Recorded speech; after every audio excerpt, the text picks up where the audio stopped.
DicingReview.com, and this episode 5 recap of The Biggest Loser is brought to you by The Biggest Loser Resort. So this week, lots of stuff going on.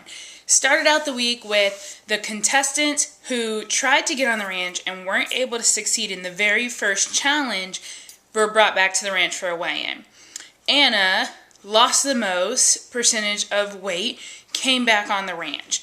But the very first task she has on the ranch, not to get to work, not to sweat blood, but to pick black and blue. Let me tell you, when black and blue happens on the ranch, it's like all sanity leaves the building. It's out. I don't know what it is about black and blue. It makes me want to scream at the TV. And even being there when I was on black and blue, it was the most insane period. Because you go from working with both trainers, having so much support, having, looking out for yourself, but you're having all these people around you to us versus them. It is not a fun feeling, especially when you've all kind of got to know each other and you enjoy each other. People start cooking differently. People start acting differently, working out in separate groups. It really is not the best feeling. But if you look at seasons past, usually the black team is who produces some of the winners. You never know. Danny Cahill was black team on our season, and he won. But these teams are actually evenly stacked. Until there's the Patrick, which I call the carrot that's dangling in front of each team's face. This is when you really start to see the gameplay get intense.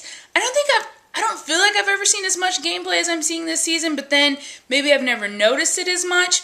And all I have to say is, Brendan, you're a sweet guy. I can tell. But you're not making America like you with your comments and the things you're saying. So if I were you, I would try and make nice. Because if it comes down to the vote for you, we all saw what happened last season. It's not the best to make America hate you. So maybe cheer it up a bit. But the challenges they went through this week as black and blue, that was an intense challenge. I kind of wish we'd had a challenge like that. It just looked like way more fun than trying to stick stickers on people. And then the other thing is that 21 flights of stairs, I was thoroughly impressed that Anna made it up that, especially considering where she's been at home, working out on her own. But hey, those stair steps she's been doing at home is obviously helping her. But the girl gave up immunity. Can you believe that? I understand she was trying to make nice for everyone and do her best, but I don't think anyone would give up that opportunity to be on the ranch a second time. Realize, though, she's been there, one day? And everyone else there already knows how cutthroat it is, how it could be you in the next elimination, and so she has no idea what she's walking into. So, of course, she may not realize the power of immunity. So, therefore, I understand why she did what she did. Coming to the weigh-in, which finally we have a normal weigh-in again at the end of the week, and black team falls below. The drama! It is family game night at the elimination table, and the game players, aka Ada, Fredo, and you, Brendan, send Rick home, their biggest competition. A lot of times the game has been played this way.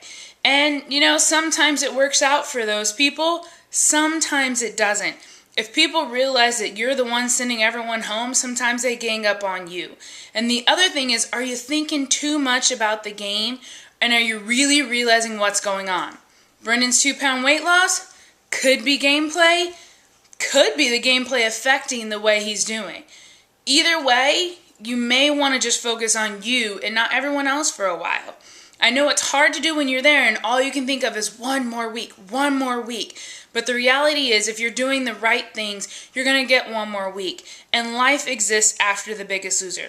It is one of the greatest experiences of my life, but still, life beyond it has been even better.